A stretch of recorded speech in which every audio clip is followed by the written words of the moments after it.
All right, welcome back to another episode. Today we are starting the first of a three-part series I've decided to run on giving and receiving, receiving and giving, inhaling and exhaling. Really, what we're talking about, how do we move into this place of living from a state of abundance, from a state of ease when it comes to accepting the gifts that have been bestowed upon us, receiving more of what God has in planned for us, whether it's the small micro things in our life or the big dreams, the visions, the things that come into our life.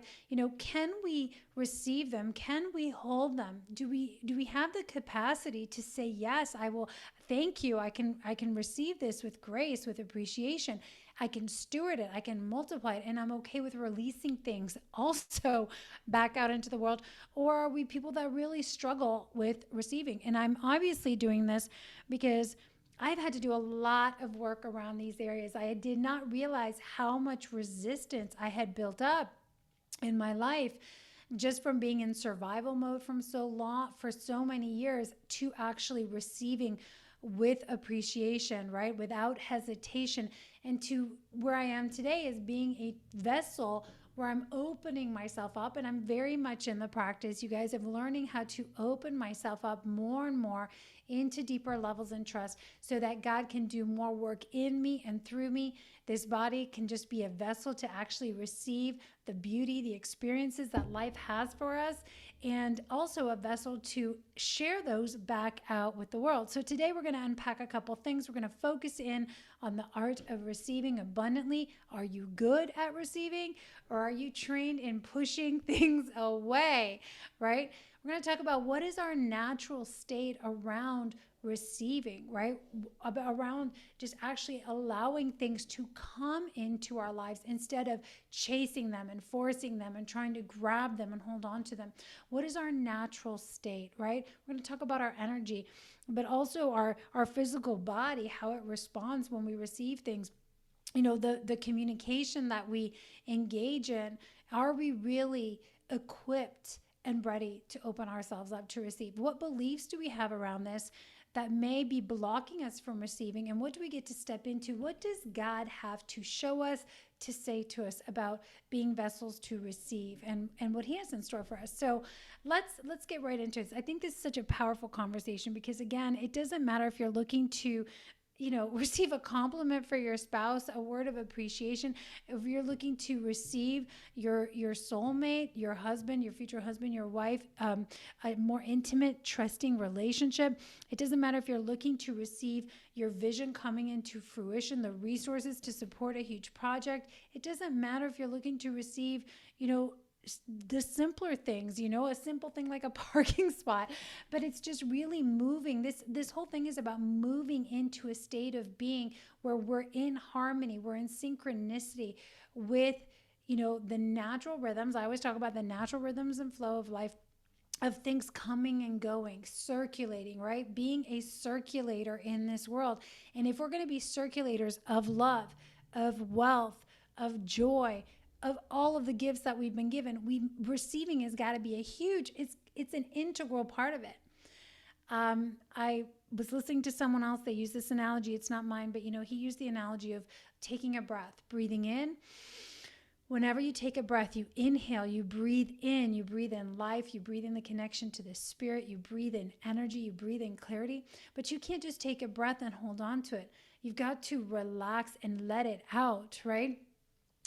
Exhaling is a natural part, a completion of the receiving. But we've got to also be able to breathe in fully. And so there's so many people walking around life. I remember after 20 years of owning my holistic health and fitness, or 10 years of doing that, but 20 years in the holistic health world, how many people struggle with actually having healthy breathing patterns, taking full breaths. Most people are walking around taking shallow breaths, rapid, shallow breaths that are very incoherent. So their heart waves, their brain waves are not in coherence, right? Their heart's doing one thing, their brain waves are doing another. They're frazzled in their nervous system. So they're taking shallow breaths, never really taking a full, deep belly breath. So they're panting, you know? and just sit and observe people. And I think when we look at this physical manifestation of this shallow breathing patterns, this constricted airways, the ability to receive the fullness of life force into our lungs, the contraction and tension, and the amount that's coming in, it's so little compared to what our body's equipped to handle, to pull in, right? We're receiving but a fraction of the life force, of the oxygen, of the energy that we are designed for, because we are reacting basically to a lot of environmental factors, or we're operating from this contracted energy. So I think when we look at breath itself and the way we breathe are as humans, but are in our own life, what are your breathing patterns? It says a lot about how good you are at receiving abundantly or pushing the energy away and blocking it, right? Are you a rapid, fast-paced breather that can never get enough air in? I'm going to talk about that more in the exhaling, in the giving, but we've got to exhale fully. We must consistently empty ourselves in order to receive fully. So that's the first thing, is a lot of people are so full. And you guys, it's not the first time you've heard me say this. They're so full, right? They're so full of anxiety, of fear, of tension, of stuff going on in their life, that they're overstuffed and there's no space for the receiving to happen. So that's just something to tune into. I want to actually pivot for a second and share a story. I was in Tulum last week. I'm going to use a very practical, simple example, because I think we can all relate to this story, and we all have a version of this in our own life. I was in Tulum last week. I took my daughter on a one-on-one trip, and we were at a resort. Her choice. I do these one-on-one trips with my kids. I mentioned it in the last episode. This is something I'm really passionate about, besides the fact that I love to travel and I love relationships, and I have this insatiable appetite to experience all the things in life. So we were down there, and, I noticed a pattern in people there.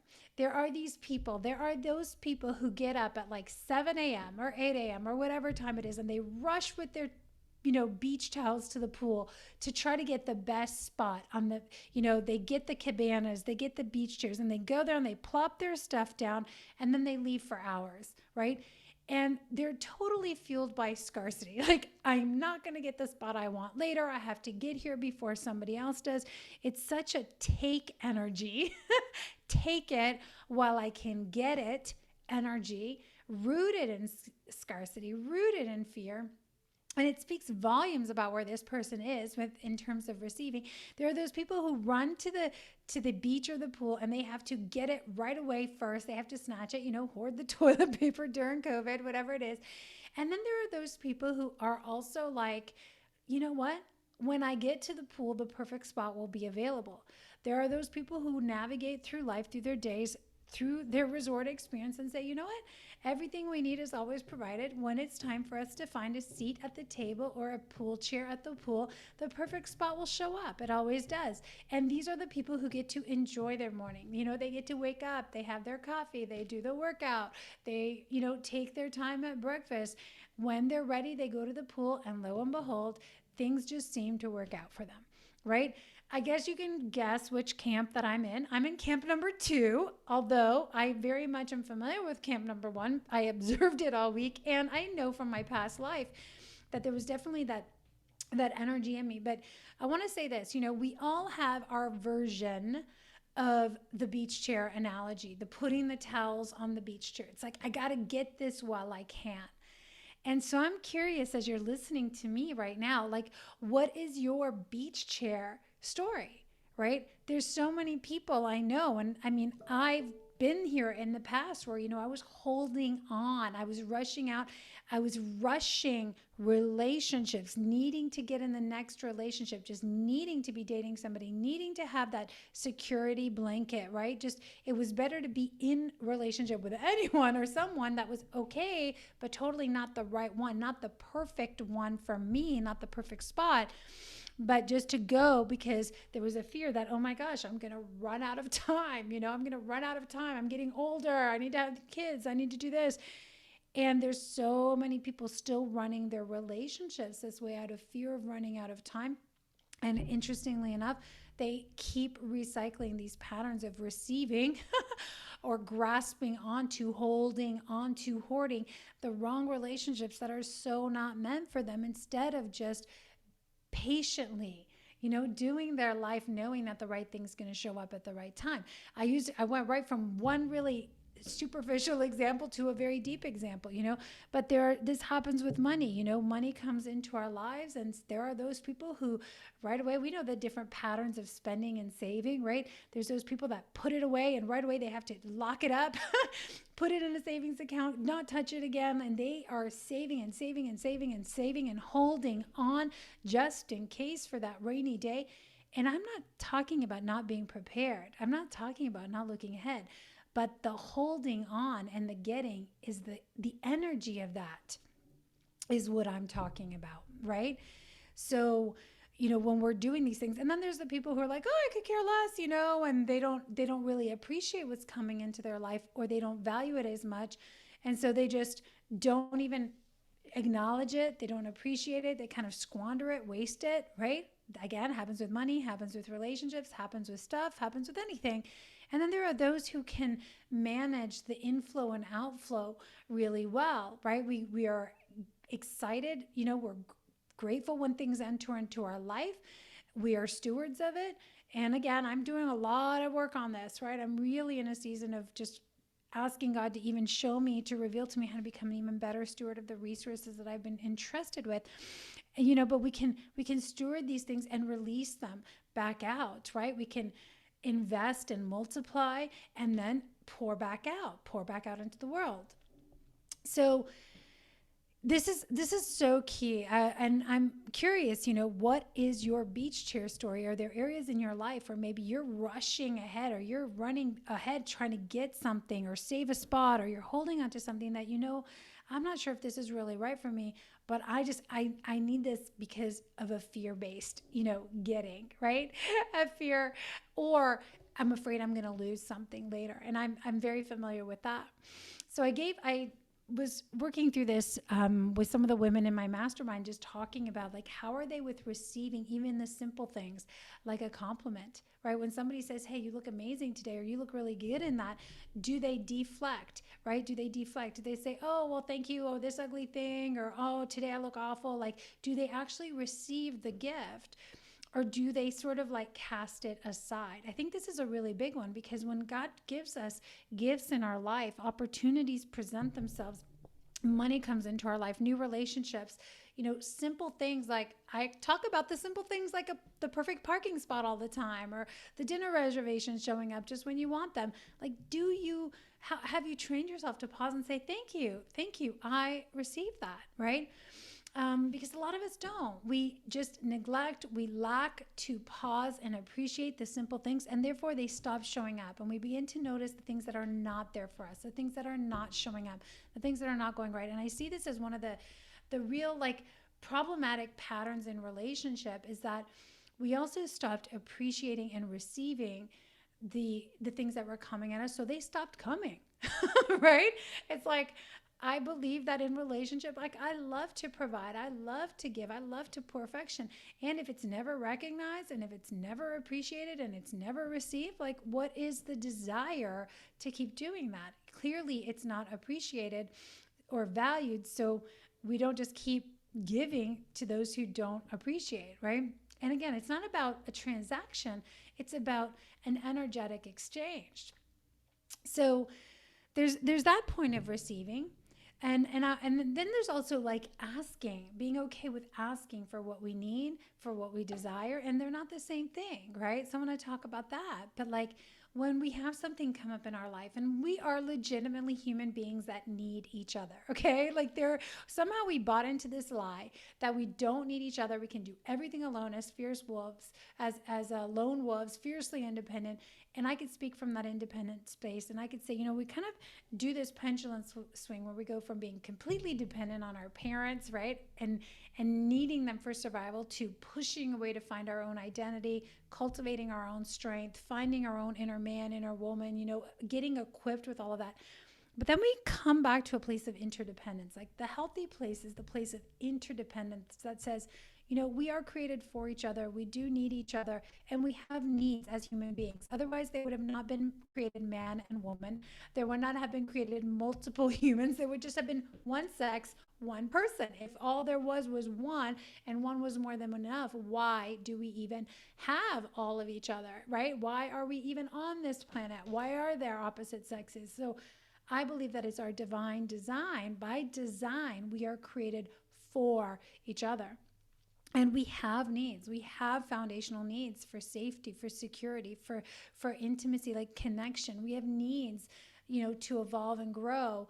We have needs, to feel like we belong, right? That we are important and we're valued. Like those are just fundamental human needs. And as we're going through life and we just are trying to take it all on ourselves, and we're taking everything on because we say, oh, I can do it myself, or I should be able to do it myself. We can actually stop this block of receivership by taking all of the burden on, which is not what we're designed to do. So how are you at asking for what you need? Do you need help with things in your life? Like, let's just be honest. I see so many men and women burning out, exhausted, with no sex drive right now because we are taking on the emotional load, the physical load, the mental load that is greater than our capacity, right?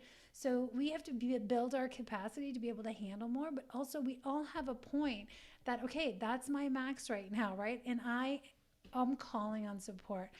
So how are you when asking for what you need? And also, how are you with asking for what you desire? There are needs and then there are desires. A need is like, I need this in order to thrive. I need this in order to survive. I need this in order to get to the next step in this process at work. I need support around these areas. And then there's like, what would be amazing? I would love to experience this, right? There's that asking with a heart of delight, of wonder, of possibility that says, what would be amazing? So when I talk to the women and I'm coaching the women, I'm like, hey, invite your husband or your partner, ask for what you desire, invite him to rise to the occasion, invite him to show up, to come through for you instead of demanding, right? So how do you know if you're good at receiving or not? Are you asking for what you desire, or are you demanding out of expectation and entitlement? Right? One shuts down the doors to receiving, the other one opens, right? Are we asking or are we demanding? Are we receiving or are we taking, right? Are we accepting and gracious and happy when things come to our life? Are we able to say thank you, period? Or are we deflecting, right? Putting aside, diminishing the gifts that are being given to us. Just imagine if somebody is handing you a gift, literally somebody buys you a gift, and then you're saying, oh, no, thank you. No, thank you. I can buy my own gifts. Thank you. I don't deserve it. I don't want it, right? It's like, it's such an insult to the person who wants to give. So a couple things I tapped into there, and I want to unpack some of the emotions that block this receiving, which we've already talked about, but is how are you when it comes to what is your default when it comes to receiving? What is your default when it comes to asking for what you need in faith, knowing that people want to come through, believing that people desire to show up for each other, right? Believing that people are naturally good-hearted and love to help, love to provide, love to, be there for each other, right? What is your default? Or do you think people are there to take advantage of, right? They're eventually going to abuse you or whatever. And so you have to hoard things, or you have to do it yourself, and you have to protect yourself. So I want to move into talking about some emotions, right? That block this receivership. So when we're moving from the energy of guilt, right? Guilt, embarrassment, pride, or fear, these are some common things that'll come up. I already used the analogy of the gift. Somebody tries to give you a gift and guilt says, oh no, oh my gosh, you didn't have to do that. Oh my gosh, I feel so bad. Why did you do that? That's too much, right? Guilt sounds like that. It actually, you could feel the repellent of it. Oh my gosh, why did you do that? No, thank you, right? And so just notice, I'm using the analogy of a gift, but insert compliment, insert, Um, Money coming into your life, insert a new opportunity. Immediately, what language comes out of your mouth, and how does your nervous system respond when you see this thing coming at you? Are you automatically feeling that, ooh, that pit in your stomach of like, oh my gosh, why did they do this? I feel so bad, right? Guilt kind of lives in that gut, right? In the hips, and you can feel yourself getting locked up. Embarrassment is rooted in shame too, shame and guilt. And embarrassment says, oh my gosh, I shouldn't have to ask. They shouldn't have, right? I shouldn't have to ask or need for help. Like there's something wrong with me if I need help, right? That's what shame says. Like it is literally like there's something wrong with our character. So it almost is as if like we're shrinking, right? You can literally feel yourself shrinking, diminishing. And I really believe that is the root of shame. It diminishes things, right? And it also, when we say this to other people with that energy, it diminishes them and their character as well. It doesn't honor, right? So we talked about guilt, we talked about embarrassment or shame. Pride says, I can do it myself. Thank you. Pride is just like a wall. It's like, no thanks. Don't need it. Don't need your help. This whole thing, like it just sort of casts aside and really just pushes away. So think about when pride, comes through, or if pride is sort of that natural currency that you are operating from. It's a lot of people who are in their, physical strength, have been warrior types a lot of their life, that are just in this space of like, if it's going to be, it's up to me. I know how to make things happen. I can just go get what I want. And so this is a lot of taking energy, actually. This is a lot of conquering, conquistador energy, winning the battles, right? Taking your front. And this is where a lot of the high performance world plays, because we have been taught to chase, to go after our goals, our dreams, right? To win the battles, to take over the territories in many ways. And yes, I'll use that language sometimes, but we got to check ourselves to say, is this here because I want to conquer this thing? And it really is a self-glorification in many ways, right? Because if I get it, then I know I have what it takes. If I get it, then I get the glory. I get the credit. I made it happen, right? When we're able to receive, knowing that, we didn't actually make this happen. All we did was say thank you. All we did was be who we are, and that was more than enough. We didn't have to prove anything to receive something. We don't have to prove our value. We don't have to prove our worth. We don't have to prove that we're strong enough. Is it possible to move into this space of, yes, I know that I'm capable. I know that I'm equipped, and I also enjoy receiving. Yes, I know that I can do this, and it's also okay for someone else to do it for me, right? Yes, I know I can do my own laundry. Yes, I know I can do my own executive or administrative functions, but I also really appreciate getting the support and help, which allows my bandwidth to be opened up for more of the things that matter, right? So how about we move out of this pride into this place of yes, and let's move into the genius, not what we can do or what we're capable of, but what we're being called to do and where we're being guided to in this season. So pride says, I can do it myself. It's like a wall. Fear says, what's the catch? What fear is right away when we're going to ask, we think we have to give back, right? We're in the exchange, we're in the trading mode, right? We're in the transacting mode. This is a lot of the corporate world, a lot of the business world is rooted in pride and fear. These are the currencies that are running. So we're doing a lot of things of like, no thanks, I could do it myself. No thanks, lone wolf at the top. I am the man, I am the woman, I'm the source of all things. Taking on too much, workhorses, and or at the same time, the currency of fear running, because we do it because we're afraid. If we don't, people will think we're not strong enough. Somebody stronger will come along, right? Take what we want, take the man, take the woman, take the position. I mean, I'm seeing this in corporate executive teams where you see these players vying for positions, and a lot of it is like pure pride and fear running the show. So there's not a lot of receiving. There's a lot of trying to take, a lot of transactional, a lot of, what's going on? What is this guy trying to take from me? What's in it, right? What's the catch?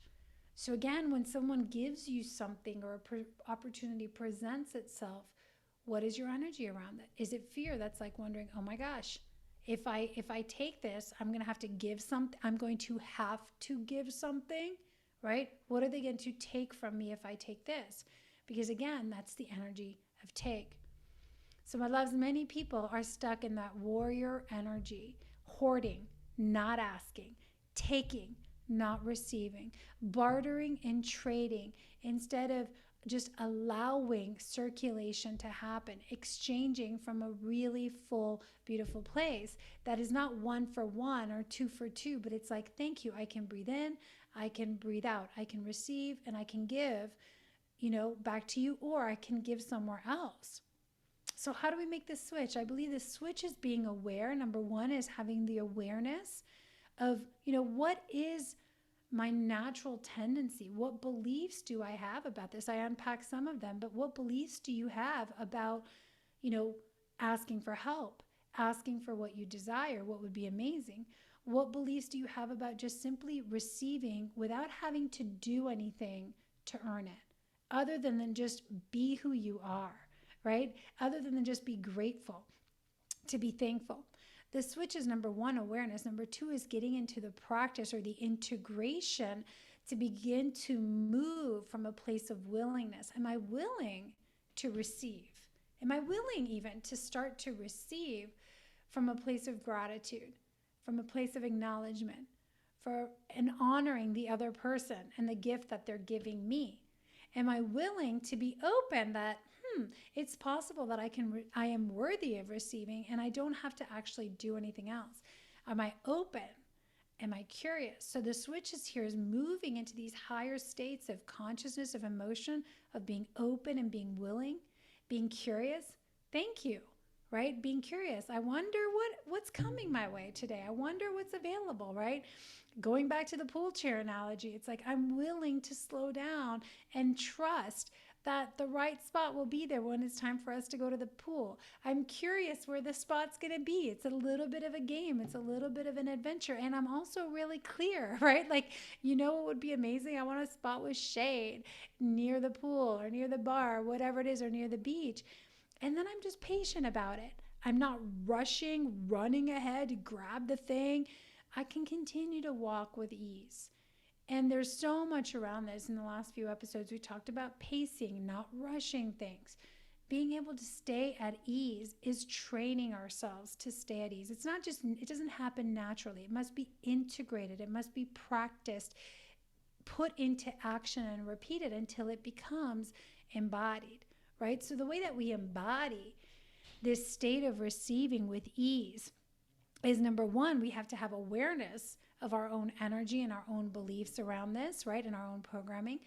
And then we get to integrate and practice the new action, taking deep breaths all the way out and all the way in, being patient in the process and letting it get embodied, right?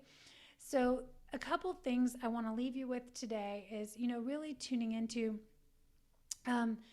what do you desire more of in your life? Like your God-given desires, the desires in your heart, the desires that every human being also has and is made for, right? We make these things evil, our desire for love and intimacy. We make these things like wrong somehow. We make it wrong that we have human needs.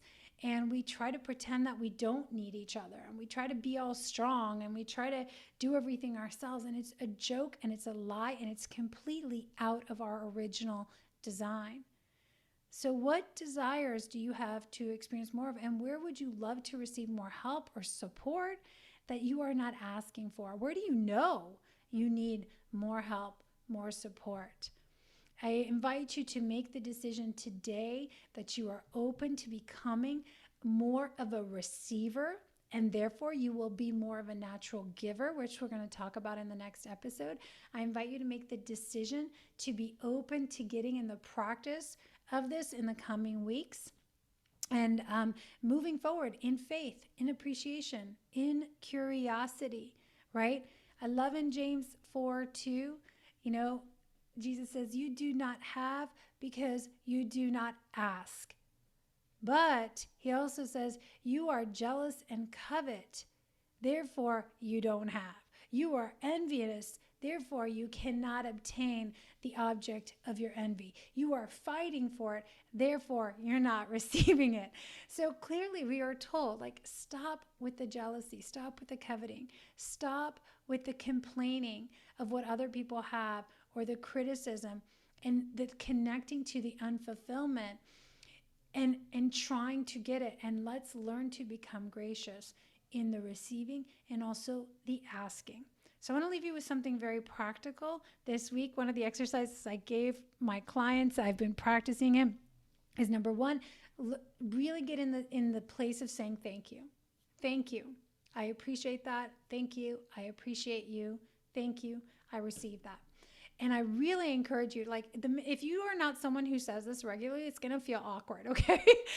Because I want you to be in the practice of saying it all day, everywhere, to strangers, to your family members, to servers in restaurants, to your staff, to your dog. Literally, as I'm driving on the road, I'm saying it to God all day long. I'm in conversation, like, thank you for this. Thank you.